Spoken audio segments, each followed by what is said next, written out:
All right, let's see if we can just do a fun demonstration. This is a Van de Graff. Just to review for those that may not be familiar, Van de Graff uses friction to generate electric charge. The way it does it has a rubber belt in the middle. There's two rollers. They're both made of plastic, polyurethane to be exact. One is connected to ground. As that friction rubs on the bottom, charge is passed between the material. That charge buildup is passed along the belt. The belt comes to another roller, creates more friction, and charge from that interaction is then deposited on the interior of this dome. This complete setup has a few things going on in it in terms of physics, but it's called the Van de Graff, and it generates electrostatic charge. In this case, this generates a positive charge, which is dictated by the material of the belt and rollers. And this is a simple cotton sheet, or rag, really. It's thin, so I thought it'd be really interesting to see what the interaction would be on the Van de Graff with a thin piece of cloth. So this is cotton. This will pass charge to it, and we should see it kind of repel itself in a way. It's not going to do anything too crazy other than puff out, but it's kind of fun to see. So let's turn this bad boy on.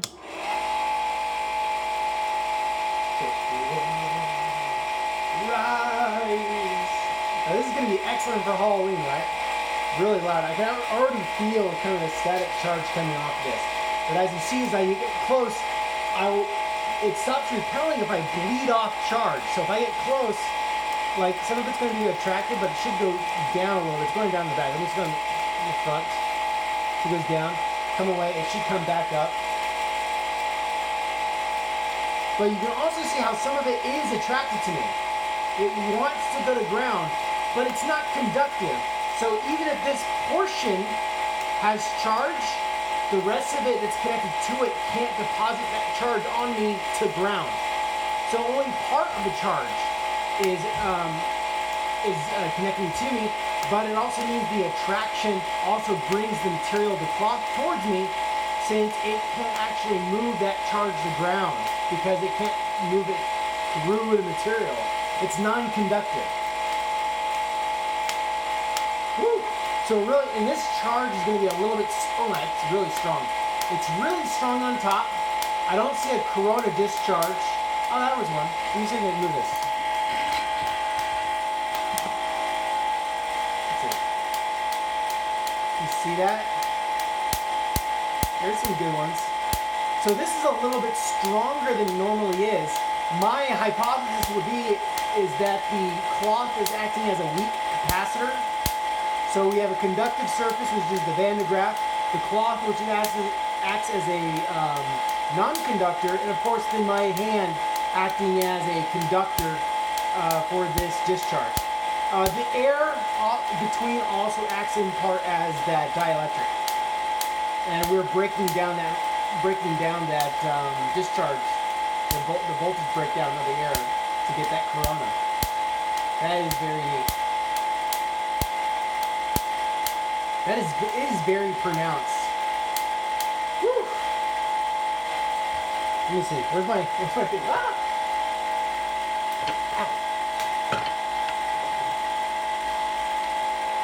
Got a strainer.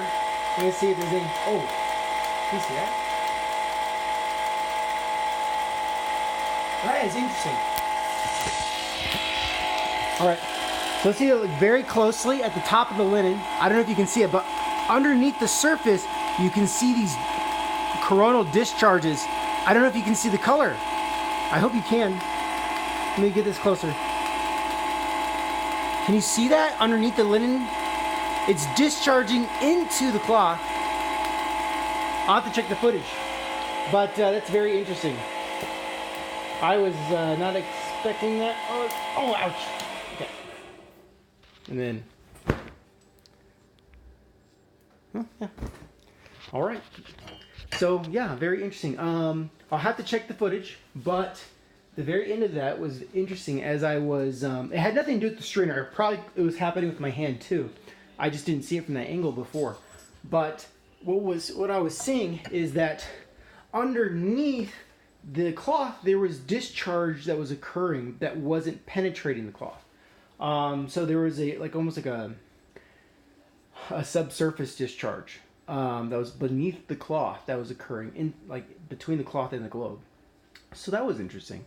Implications of that would be so in the atmosphere, you'd see different levels of discharge that would be occurring, such as we see lightning that would go from the clouds, that goes from clouds to clouds, clouds to earth. But then you also have different kinds of discharges where there's actually a charge that is spelled upwards, and those are actually conal shaped. They're not coronal. Like they're not. I think they're technically corona, but they're not that kind of traditional lightning shape. They're conal in their kind of ionic dispersal. You can probably Google that. I'm not sure what the exact term is for that, but probably Google lightning cones above clouds. I don't know. Probably come up. I'll post some pictures.